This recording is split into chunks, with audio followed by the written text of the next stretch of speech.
Pernah nggak sih kamu merasa kayak ada yang terus ngomongin kamu di belakang? Mungkin karena pilihan hidupmu, gaya berpakaian, atau bahkan cuman karena kamu suka makan mie instan tengah malam. Tapi kenapa kita peduli banget sama apa yang orang lain pikirkan? Padahal menurut stoikisme, kita nggak bisa mengendalikan apa yang orang lain pikirkan tentang kita. Apa yang bisa kita kendalikan adalah reaksi kita sendiri. Jadi bayangin deh, kamu lagi duduk di kafe dan tiba-tiba ada orang yang bilang, kamu tahu nggak sih, kamu itu kayak, tahu deh. Kamu bingung kan, apa maksudnya itu? Apakah dia pujian atau sindiran? Nah, itu dia, kita nggak akan pernah tahu apa yang orang lain pikirkan. Dan anehnya, kita malah peduli. Kenapa bisa begitu? Tapi, gimana kalau kita ubah cara pandang kita? Gimana kalau kita berhenti peduli dengan penilaian orang dan mulai fokus ke hal-hal yang benar-benar penting buat diri kita sendiri? Misalnya, apakah kamu lebih peduli tentang apakah orang lain suka sama kaos band yang kamu pakai, atau tentang apakah kamu punya tujuan hidup yang jelas dan berarti? Di video ini, kita akan coba pelajari gimana caranya menjadi orang yang nggak peduli, tapi dengan cara yang tidak hanya peduli pada diri sendiri, tapi juga yang lebih dalam, lewat filosofi stoikisme dan psikologi. Tenang, ini bukan cara bego yang cuma bikin kamu asik sendiri. Kita akan bahas dengan serius, tapi juga dengan absurditas yang bakal bikin kamu mikir, wah, kok bisa ya? Oh, dan sebelum kita mulai, jangan lupa untuk subscribe, biar kamu nggak ketinggalan konten-konten seru dan absurd kayak gini. Tenang, itu cuma tombol kecil kok yang bisa bantu kamu jadi bagian dari inner circle kita.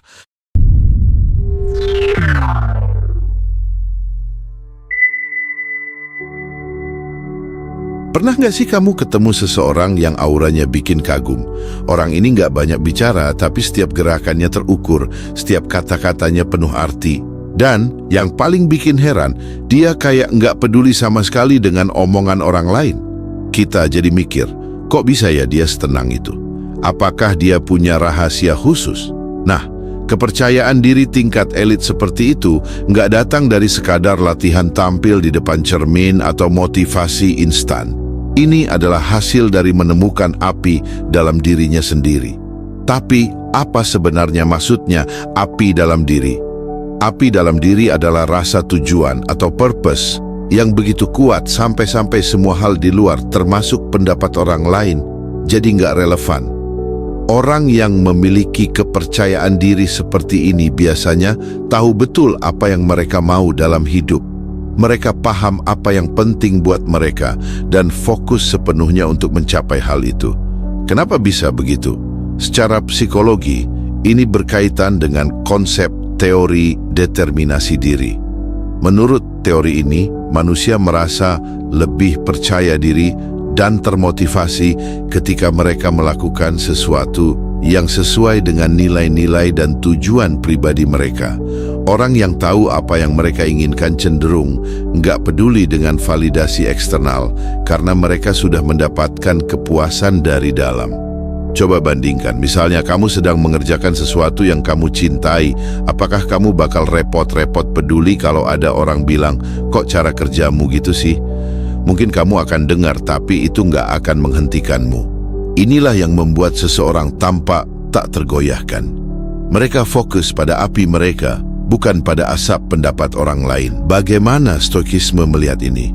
Dalam stoikisme, kepercayaan diri seperti ini datang dari memahami dikotomi kendali. Filosofi ini mengajarkan bahwa kita hanya punya kontrol atas diri kita sendiri, pikiran, tindakan, dan sikap kita. Apa yang orang lain pikirkan itu di luar kendali kita. Jadi kenapa kita harus buang-buang energi memikirkannya? Marcus Aurelius pernah menulis dalam Meditations, jika kamu merasa kesal karena sesuatu, itu bukan karena sesuatu itu sendiri, tetapi karena opini yang kamu miliki tentangnya. Ini artinya, orang dengan kepercayaan diri tinggi sudah melatih pikirannya untuk nggak memberi ruang bagi pendapat orang lain yang negatif. Mereka mengerti bahwa pendapat orang hanyalah refleksi dari orang itu sendiri, bukan tentang mereka. Jadi kalau ada yang bilang, kamu nggak cocok pakai baju itu, mereka cuma tersenyum karena tahu itu cuma pendapat dia, bukan kebenaran absolut. Bagaimana caranya mencapai ini? Langkah pertama adalah bertanya, apa sebenarnya yang aku mau dalam hidup? Kalau kamu belum tahu jawabannya, mulai dari hal kecil, misalnya apa yang membuatmu senang, merasa hidup, atau merasa berarti. Ketika kamu mulai memahami apa yang benar-benar penting, pelan-pelan pendapat orang lain akan kehilangan pengaruhnya. Jadi lain kali kalau kamu melihat seseorang dengan kepercayaan diri tingkat elit, ingat, itu bukan soal gaya, bakat, atau keberuntungan. Itu soal memahami diri sendiri, menemukan api dalam diri, dan menjalani hidup sesuai dengan nilai-nilai pribadi. Dan kalau kamu merasa bingung mulai dari mana, coba renungkan satu hal ini. Apakah aku hidup untuk memuaskan orang lain, atau aku hidup untuk menjadi diriku yang terbaik? Kita sering dengar nasihat, jangan terlalu peduli sama apa yang orang lain pikirkan. Tapi realitanya nggak semudah itu kan? Apalagi kalau kamu dikelilingi orang-orang yang selalu mengkritik atau bikin komentar pedas. Nah, solusinya bangun inner circle. Apa itu inner circle? Inner circle adalah lingkaran kecil orang-orang yang benar-benar kamu percayai. Bukan cuma teman yang seru diajak nongkrong, tapi mereka yang benar-benar peduli sama perkembanganmu, siap mendukung, tapi juga jujur kalau kamu salah. Bisa dibilang ini adalah tim inti yang nggak cuma jadi penggemar, tapi juga kritikus konstruktif. Kenapa penting? Penelitian psikologi menunjukkan bahwa kita adalah cerminan dari 5 orang yang paling sering kita habiskan waktu bersama. Kalau kamu sering bersama orang yang negatif, pesimis, atau suka meremehkan, energi itu akan memengaruhimu. Sebaliknya, kalau kamu dikelilingi orang-orang yang percaya padamu dan punya visi besar, kamu jadi lebih kuat menghadapi kritik dari luar. Bayangkan seperti ini, kalau dunia adalah hutan lebat yang penuh ancaman, inner circle itu adalah kelompok kecil pemburu yang selalu berjaga di sisimu. Mereka nggak banyak omong tapi selalu siap mendukung. Mengapa inner circle membuat kita percaya diri? Orang yang nggak peduli omongan orang biasanya punya tempat untuk kembali ketika mereka jatuh. Itu bukan hanya soal kepercayaan diri pribadi, tapi karena mereka tahu ada orang yang tetap mendukung mereka, apapun yang terjadi. Dalam stoikisme, ada konsep simpatia, yaitu rasa keterhubungan kita dengan orang lain. Namun ini bukan sembarang hubungan. Marcus Aurelius bilang, bekerjalah bersama orang-orang yang baik. Hidup adalah kerja sama. Ini berarti kita perlu memilih orang yang benar-benar sejalan dengan nilai-nilai kita untuk bekerja sama dan mendukung perjalanan hidup kita. Inner circle bukan berarti kamu harus punya banyak teman. Bahkan, semakin kecil lingkaran ini, semakin kuat dampaknya. Teman baik bukan soal kuantitas, tapi kualitas. Bagaimana cara membangun inner circle? Pertama, seleksi orang-orang di sekitarmu. Tinjau ulang, siapa saja orang yang sering menghabiskan waktu bersamamu. Apakah mereka mendukung atau malah merendahkan? Pilih mereka yang membawa energi positif dan menginginkan yang terbaik untukmu. Kedua, bangun hubungan yang dalam. Inner circle bukan cuma tentang nongkrong bareng, tapi tentang membangun hubungan emosional yang dalam. Diskusikan tujuan, mimpi, atau bahkan ketakutanmu. Orang-orang yang tulus akan mendukungmu di situasi apapun. Ketiga, berani mengeliminasi. Kadang, untuk menciptakan inner circle yang kuat, kamu perlu berani mengambil jarak dari orang-orang yang terlalu toksik atau enggak sejalan dengan nilaimu. Inner circle ala stoikisme. Orang stoik enggak pernah hidup sendirian, meski mereka sering dibilang pendiam atau mandiri. Mereka tetap punya komunitas kecil yang saling mendukung. Filosofi stoik mengajarkan bahwa kita harus hidup dengan prinsip yang kuat. Tapi itu nggak berarti kita harus hidup tanpa dukungan. Inner circle adalah tempat di mana kamu bisa menjadi rentan tanpa takut dihakimi. Ketika kamu punya inner circle yang kokoh, kritik dari luar jadi nggak terlalu menyakitkan. Kalau ada orang bilang sesuatu yang buruk tentangmu, kamu bisa langsung berpikir, apa kata orang ini nggak sebanding sama apa yang tim inti gue pikirkan. Jadi kalau mau punya kepercayaan diri tingkat elit, langkah kedua ini nggak kalah penting. Bangun lingkaran kecil yang kuat, yang membuatmu merasa aman dan terus tumbuh. Dan ingat, kualitas selalu lebih penting daripada kuantitas. Coba lihat sekelilingmu sekarang. Siapa orang yang benar-benar mendukungmu? Kalau belum ada, mungkin ini saatnya mencari dan membangun inner circle-mu sendiri. Pernah nggak kamu lihat orang yang hidupnya kayak selalu tahu arah?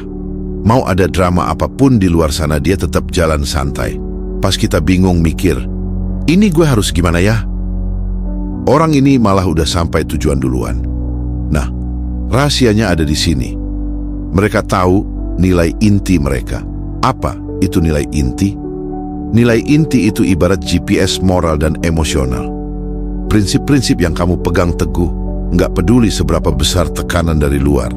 Misalnya, kalau nilai inti kamu adalah kejujuran, maka nggak ada tawar-menawar untuk berbohong demi keuntungan. Nilai ini yang bikin hidup lebih terarah. Tapi tunggu, bayangin kalau kamu naik mobil tanpa tahu mau kemana, terus GPS-mu bilang, "Pak, belok kanan." Kamu nurut aja, ternyata malah masuk ke jalan buntu. Itu persis kayak hidup tanpa nilai inti. Kita gampang banget dibelok-belokin sama pendapat orang lain. Kenapa nilai inti penting untuk kepercayaan diri? Orang yang tahu nilai inti mereka nggak butuh validasi dari luar. Mereka nggak sibuk membuktikan apa-apa ke orang lain karena mereka udah punya standar sendiri. Ibarat main game, mereka nggak main di level orang lain. Mereka bikin level sendiri dan main di sana. Menurut psikologi, ini berhubungan dengan self-concept clarity. Seberapa jelas kamu memahami siapa dirimu dan apa yang penting buatmu. Kalau kamu tahu nilai inti, keputusan jadi lebih mudah. Kritik jadi kayak angin lalu. Stoikisme dan nilai inti. Dalam stoikisme, nilai inti adalah dasar dari kehidupan yang baik. Marcus Aurelius sering bilang, lakukan apa yang benar meski tidak ada yang melihat. Kenapa? Karena prinsip itu adalah milik kita, bukan sesuatu yang bisa dipinjam dari orang lain. Kalau kita hidup tanpa nilai inti, hidup jadi kayak kapal tanpa kemudi, bergerak tapi nggak pernah sampai tujuan. Stoikisme mengajarkan bahwa nilai inti kita harus berpusat pada kebajikan, seperti keadilan, keberanian, kebijaksanaan, dan pengendalian diri. Kalau nilai inti kamu kuat, semua gangguan dari luar jadi nggak relevan. Ada orang yang bilang kamu aneh, ya itu masalah mereka, bukan masalahmu. Bagaimana menentukan nilai inti? Pertama, tanya ke diri sendiri. Apa hal yang paling penting dalam hidupmu? Keluarga, kejujuran, kreativitas? Pilih yang benar-benar kamu yakini, bukan yang sekadar terlihat keren di mata orang lain. Kedua, lihat konflik yang sering terjadi. Kalau kamu sering ribut soal sesuatu, mungkin itu tanda bahwa hal itu adalah bagian dari nilai intimu. Misalnya, kalau kamu selalu marah tiap ada orang nggak adil, berarti keadilan adalah nilai penting buatmu. Ketiga, bikin daftar. Tulis 3-5 nilai inti yang menurutmu paling penting. Jangan terlalu banyak, nanti malah bingung sendiri. Fokus ke yang benar-benar esensial. Keempat, uji nilaimu. Misalnya, kalau kamu bilang kerja keras itu nilai intimu, coba cek. Apakah kamu tetap kerja keras meski nggak ada yang melihat? Bayangin ini. Ada seorang teman yang suka banget makan donat. Dia bilang, nilai hidup gue itu kesempurnaan. Kayak donat yang bolongnya harus pas. Kamu mungkin ketawa, tapi itu contoh kecil betapa nilai bisa muncul dari hal sederhana. Nah, jangan remehkan apa yang penting buatmu. Kalau nilai intimu adalah membahagiakan orang lain, ya jalani itu. Tapi pastikan kamu nggak kehilangan dirimu sendiri. Kalau kamu seperti donat, berusaha membahagiakan semua orang, tapi lupa bagian tengahnya bolong, itu artinya kamu belum tahu apa yang benar-benar penting. Jadi, coba deh, pikirkan. Apa nilai inti yang mau kamu bawa dalam hidup ini? Jangan sampai kamu sibuk mengejar omongan orang, tapi lupa mengejar prinsipmu sendiri. Karena tanpa nilai inti, hidup ini cuma drama tanpa plot. Nilai inti versus temukan api dalam diri. Apa bedanya? Gini Blay, kalau temukan api dalam diri, itu kayak kamu nyalain mesin. Itu semangat atau alasan utama kenapa kamu bergerak. Ibarat mobil, itu bensinnya yang bikin kamu jalan. Nah, nilai inti itu beda lagi. Ini kayak GPS-nya. Kamu bisa punya bensin sebanyak apapun, tapi kalau GPS-nya ngawur atau malah nggak ada, ya kamu cuma muter-muter aja. Jadi nilai inti itu yang memastikan kamu nggak asal jalan, tapi ke arah yang benar, arah yang kamu sendiri yakini. Intinya, api dalam diri bikin kamu bergerak, nilai inti bikin kamu nggak nyasar. Dua-duanya penting, tapi beda fungsi. Jangan sampai kamu semangat 45, tapi ujung-ujungnya lari di treadmill, nggak kemana-mana. Pernah nggak sih kamu merasa seperti hidup ini semacam kasino besar? Bukan kasino yang seru ya, tapi yang bikin capek. Setiap langkah kita kayak taruh-taruhan. Kalau gue ngelakuin ini, orang bakal suka nggak ya? Atau apa outfit gue udah keren buat nge-like komentar gue sendiri? Well, selamat datang di kasino validasi, tempat harga diri kita jadi mata uang. Apa itu kasino validasi? Kasino validasi adalah pola hidup di mana kita terus-menerus mencari pengakuan dari orang lain. Semua keputusan, mulai dari postingan Instagram sampai cara kamu memilih warna kaus kaki, didasarkan pada apa yang akan dipikirkan orang. Ini kayak main slot machine, kadang dapat jackpot berupa pujian, tapi lebih sering zong berupa komentar nyinyir atau bahkan diabaikan. Yang bikin serem, semakin sering kita cari validasi, semakin kita kecanduan. Itu karena otak kita mengeluarkan dopamin, hormon kesenangan, setiap kali kita mendapat pengakuan. Tapi seperti judi, dopamin ini sifatnya sementara. Ujung-ujungnya kita balik lagi ke mesin slot, berharap dapat lebih banyak pujian. Kenapa harus tinggalkan kasino validasi? Pertama, kamu nggak bisa kontrol orang lain. Stoikisme ngajarin kita bahwa satu-satunya hal yang bisa kita kendalikan adalah pikiran dan tindakan kita sendiri. Omongan orang itu di luar kendali kita. Jadi, ngapain buang energi untuk sesuatu yang nggak bisa kita atur? Kedua, harga diri yang fluktuatif. Kalau kamu bergantung pada validasi, harga diri kamu jadi kayak saham perusahaan startup, naik turun nggak jelas. Hari ini kamu dipuji, besok bisa dihujat. Kalau harga dirimu selalu tergantung pada apa yang orang lain pikirkan, kapan kamu punya waktu untuk benar-benar jadi dirimu sendiri? Ketiga, energi habis untuk hal yang salah. Mencari validasi itu melelahkan. Bayangin aja setiap hari kamu harus mikirin, gue harus ngomong apa biar nggak salah? Atau, kira-kira mereka suka nggak ya kalau gue pakai ini? Hidup jadi kayak audisi tanpa akhir. Marcus Aurelius pernah bilang, kebahagiaan hidupmu bergantung pada kualitas pikiranmu sendiri. Dalam stoikisme, fokus hidup adalah kebajikan, bukan opini orang lain. Apa yang orang pikirkan tentang kamu itu urusan mereka. Kalau kamu terus-menerus hidup untuk menyenangkan orang lain, kamu cuma jadi bayangan dari apa yang sebenarnya bisa kamu capai. Epictetus juga menambahkan, ketika kamu berhenti peduli dengan apa yang tidak bisa kamu kendalikan, kamu akhirnya menjadi benar-benar bebas. Bayangin betapa tenangnya hidup tanpa harus mikirin siapa yang ngasih like di postinganmu atau siapa yang nggak balas chatmu. Bagaimana keluar dari kasino validasi? Pertama, buat batasan media sosial. Coba kurangi waktu nge-scroll Instagram atau TikTok. Kalau perlu, matikan notifikasi. Percaya deh, hidup tanpa tahu siapa yang makan di restoran baru itu lebih damai. Kedua, kenali sumber validasi internal. Tulis di jurnal, hal apa yang bikin kamu bangga pada dirimu sendiri, tanpa harus melibatkan opini orang lain. Ketiga, latih ketidaktergantungan. Coba buat keputusan kecil tanpa memikirkan pendapat orang. Misalnya pilih makanan yang kamu suka, bukan yang kelihatan keren buat diposting. Bayangin kamu masuk kasino beneran, tapi yang kamu pasang taruhan itu harga dirimu. Kalau menang, kamu dapat 100 like di Instagram. Kalau kalah, kamu malah dapat komentar, kayaknya lo gemukan deh. Aduh, berat di hati. Sekarang coba keluar dari kasino itu. Jangan lupa bawa harga dirimu. Ya, jangan sampai ketinggalan di meja judi. Karena pada akhirnya, validasi orang lain itu kayak lampu neon di kasino. Terlihat menarik, tapi bikin silau dan capek kalau dilihat terus. Jadi Blay, keluar aja dari kasino ini. Hidup lebih asik kalau nggak sibuk nunggu orang bilang, kamu keren.